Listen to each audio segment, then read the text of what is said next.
Ratna Riantiarno adalah aktris dan aktivis teater yang lahir di Manado pada tanggal 23 April tahun 1952. Bersama suaminya Nanu Riantiarno, dia mendirikan Teater Koma, salah satu teater modern yang bertahan hingga kini dan sudah mementaskan lebih daripada 160 produksi selama 44 tahun. Berikut kutipan wawancara oleh tim Halupuan bersama Ratna Riantiarno. Orang bilang memang tidak sulit bikin pementasan di Jakarta, apalagi sebuah kelompok yang baru gitu ya, belum dikenal, itu tidak mudah. Memang sulit sekali, karena kalau tidak melakukan marketing sendiri, sementara biaya marketing itu kan mahal.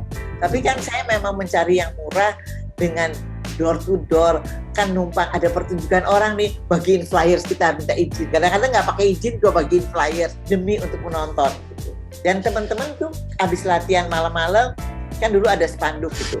Spanduk itu kita pasang di tempat-tempat yang strategis. Dulu kan ada posternya di halte-halte, lalu numpang di sekolah-sekolah, ada pusat-pusat kebudayaan gitu. Sekarang udah sulit kan, poster nggak boleh di mana-mana, ini nggak boleh di mana-mana. Even di tempat kampus orang aja cuma boleh paling flyers kecil gitu, nggak boleh lagi. Jadi memang poster tuh udah hampir sulit banget untuk dipasang di mana.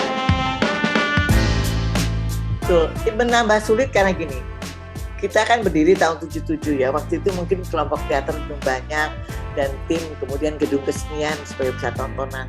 Lalu kemudian Jakarta kan makin ini jalanan macet ya, orang tuh mengeluh datang ke tim. Aduh Rat, dari rumah aku tuh 2 jam loh ke sana katanya gitu. Nanti pulang juga walaupun udah malam aja masih 1 jam lebih.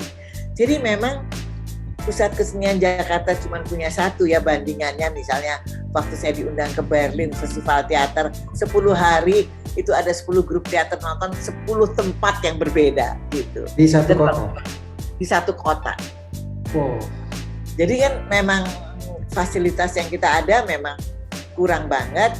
Mestinya kan kalau di selatan ada, mungkin orang selatan juga lebih seneng gitu ya daripada mereka masih ke. Nah, tingkat kemacetan Jakarta itu menyebabkan orang menjadi, akhirnya saya bikin pertunjukan siang. Jadi Senin saya liburkan, Minggu tuh ada show siang, atau kadang-kadang Sabtu ada show siang gitu, seperti itu.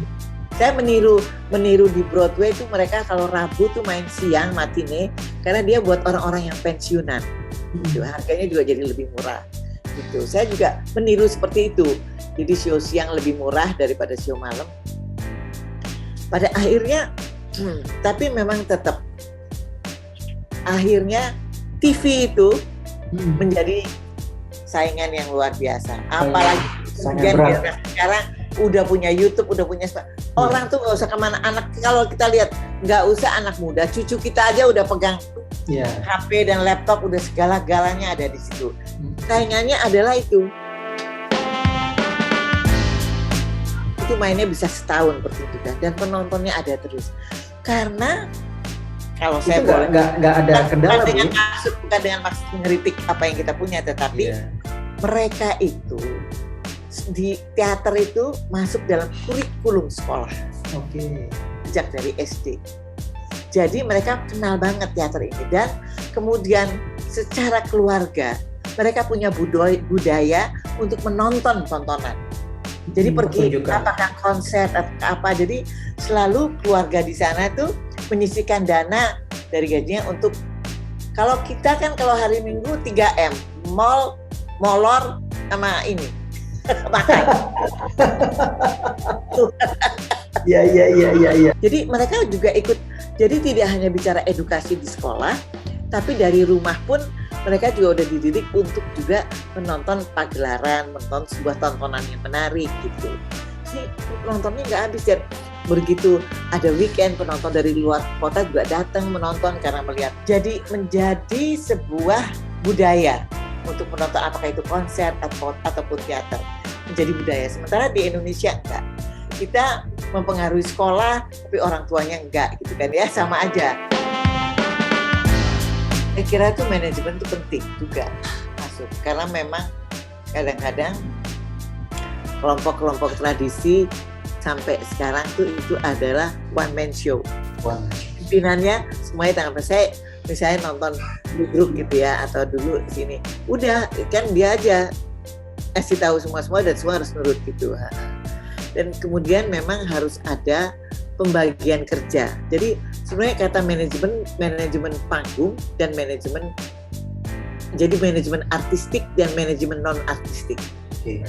Manajemen artistik yang urusannya dengan panggung dan segala macam. Nah, yang non artistik adalah mengurus tuh tamu datang, bagaimana tiket dijual, bagaimana publikasi, pokoknya hal-hal yang tidak kaitan dengan produksi, di luar dari produksi.